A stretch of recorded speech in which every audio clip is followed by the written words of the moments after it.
भाभी प्लीज बताओ ना कैसी लगी आपको रागनी। पसंद आई होगी ना। वो ही है इतनी प्यारी। भाभी आप बताओ ना, मम्मी पापा और भैया से बात करोगी ना मेरी और रागनी की शादी के बारे में। नंदिनी के देवर शेखर ने पूछा तो नंदिनी बोली, सच में देवर जी, बहुत अच्छी लगी मुझे आपकी पसंद। अब तो रागनी को ही बनाकर लाऊंगी, अपनी देवरानी वादा है आपसे। आप बेफिक्र हो जाओ, आपके भाई और मम्मी पापा जी को मनाने का काम मेरा है। लेकिन अभी कुछ दिन रुक जाओ, रमा जीजी की ननंद की शादी हो जाए, आपके भैया आ जाए तब उनके सामने सबसे बात करूंगी। भाभी सच में आप दुनिया की सबसे प्यारी भाभी हो। सच कहते हैं लोग, भाभी माँ के रूप होती है। आप मेरी भाभी ही नहीं, सबसे अच्छी दोस्त भी हो। शेखर ने खुशी से झूमते हुए कहा। शेखर अपनी भाभी नंदिनी से अपने दिल की हर बात कह देता था और दोनों हम उम्र थे तो दोनों की अच्छी बनती थी। शेखर के भैया गोविंद रेलवे में सरकारी नौकरी करते थे तो दूसरे शहर में रहते थे। पहले तो नंदिनी भी वहाँ रहती थी, लेकिन अभी 6 महीने से अपने सास ससुर के साथ यहाँ रह रही थी। 2 महीने पहले ही प्यार से बेटे को जन्म दिया था। नंदिनी सोच रही थी रमा जीजी की ननद की शादी जब गोविंद आएंगे तो उनके साथ चली जाएगी। अब तो उसने माँ जी से सीख लिया है कि बच्चे को कैसे संभालना है। और गोविंद भी तो बेचारे 6 महीने से अकेले ही एडजस्ट कर रहे थे। शेखर, तेरे भैया का फ़ोन आया है, उसकी गाड़ी 1 घंटे में स्टेशन पहुंच जाएगी। मोटरसाइकिल ले जा और बुला ला उसे। शाम को रमा के ससुराल के लिए निकलना है। तुम तीनों को शेखर की माँ ने कहा। अरे माँ, आप और पापा भी चलना है। कितना कहा है दीदी की सास ने आप दोनों के लाने के लिए। अरे छोरा, दिमाग तो ठीक है, बेटी के घर का पानी भी नहीं पीते तो नर्क मिलता है। और तू अपने माँ बाप को शादी में ले जा रहा है, अपनी बहन के ससुराल। नंदिनी की बुआ सास अंगूरी देवी ने कहा। अंगूरी जी पुराने ख्यालात की महिला थी, घर की सबसे बड़ी थी और घर में उनकी बात कोई नहीं टालता था। शेखर के पापा को उन्होंने ही पाल पोस कर बड़ा किया था। बहुत ही छोटे थे जब उनकी माँ का देहांत हो गया था। नंदिनी तैयारी कर रही थी, शाम को ननंद के घर जाना था। आज उनसे गोविंद की पसंद का खाना बनाया था। पूरे 1 महीने बाद घर आ रहे थे। नंदिनी बड़ी ही बेसब्री से आने का अपने पति का इंतजार कर रही थी। शेखर को भी गए बहुत समय हो गया था। बार बार फ़ोन मिला रही थी, लेकिन दोनों में ये कोई फ़ोन नहीं उठा रहा था। जैसे जैसे समय निकल रहा था, सभी घर वालों की बेचैनी बढ़ती जा रही थी। सबके मन में अजीब अजीब ख्याल आ रहे थे।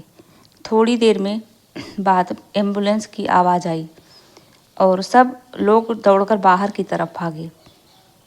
एम्बुलेंस में गोविंद की लाश थी।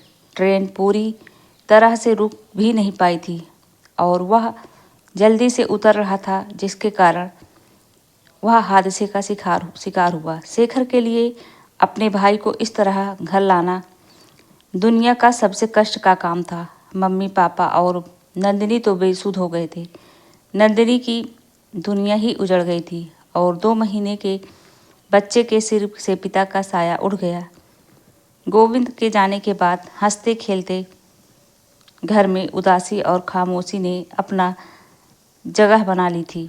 लापरवाह शेखर और जब जिम्मेदार बेटा बन गया था, हर पल मुस्कुराती नंदिनी का चेहरा अब मुरझाने लगा था। नंदिनी हर वक्त गुमसुम रहने लगी थी। गोविंद को गए 6 महीने हो गए थे। नंदिनी के मम्मी पापा आज उसके ससुराल आए। अंगूरी बुआ जी ने बुलवाया था। शेखर और नंदिनी को भी वहीं बैठाया गया। बुआ जी ने नंदिनी के पास पापा से कहना शुरू किया कि शर्मा जी, नंदिनी आपकी बेटी ही नहीं, हमारे घर की बहू भी है। गोविंद जो तो चला गया, इन दोनों का साथ शायद इतना ही लिखा था ईश्वर ने।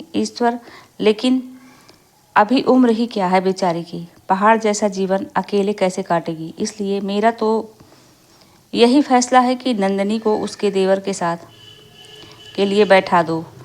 आपको सिर्फ बताने के लिए ही बुलाया गया था। 15 दिन बाद बड़ा ही शुभ मुहूर्त है, उसी दिन इन दोनों का विवाह करवा दिया जाएगा। आप कहीं ना कहीं अपनी बेटी की शादी तो करेंगे ही, कहीं बाहर जाएगी तो हमारे बेटे को भी साथ ले जाएगी। इससे अच्छा है घर में ही रहेगी और इसका जीवन भी संवर जाएगा। वर्षों से यही होता आया है, इसमें कोई बुराई नहीं है। बुआ जी की बात सुनकर सभी लोग चुप बैठे थे। किसी को कुछ समझ नहीं आ रहा था कि क्या बोले। बुआ जी ने शेखर से पूछा तो वह चुप रहा, उसने कोई जवाब नहीं दिया। फिर उन्होंने नंदिनी की तरफ देखा। नंदिनी ने अपने आंसू पोंछे और बोली, बुआ जी आपके इस फैसले को मैं बिल्कुल भी नहीं मानती। शेखर भैया को हमेशा मैंने अपने छोटे भाई की तरह ही माना है। उनको पति का स्थान मैं कभी नहीं दे सकती। आप लोगों को मेरी फिक्र करने की ज़रूरत नहीं है। मैं ठीक हूँ, आप सब लोग हो ना मेरे साथ। शेखर मुझसे बिना शादी करे ही मेरे बेटे को पिता का प्यार दे सकते हैं और भविष्य में कभी मुझे लगा कि जीवन साथी की आवश्यकता है और मैं मन से तैयार हूँ किसी को अपनाने के लिए, तो मैं आप लोगों को बता दूंगी। फिर उसने अपने सास ससुर से कहा, मम्मी जी, पापा जी, शेखर भैया की शादी 15 दिन बाद उसी शुभ मुहूर्त में होगी, उस लड़की के साथ जिसे वह पसंद करते हैं। रागिनी नाम है उसका, इसके साथ पढ़ती है, मिली है, मैं उससे मिली हूँ। बहुत ही प्यारी लड़की है, उसको ही मैं अपनी देवरानी बनाकर लाऊंगी। आप लोग शादी की तैयारी कीजिए, हम कल ही रागिनी के घर जाएंगे। नंदिनी की बात सुनकर सब निशब्द थे। बुआ जी कुछ बोलना चाह रही थी, लेकिन शेखर के पापा ने उनको रोक दिया था।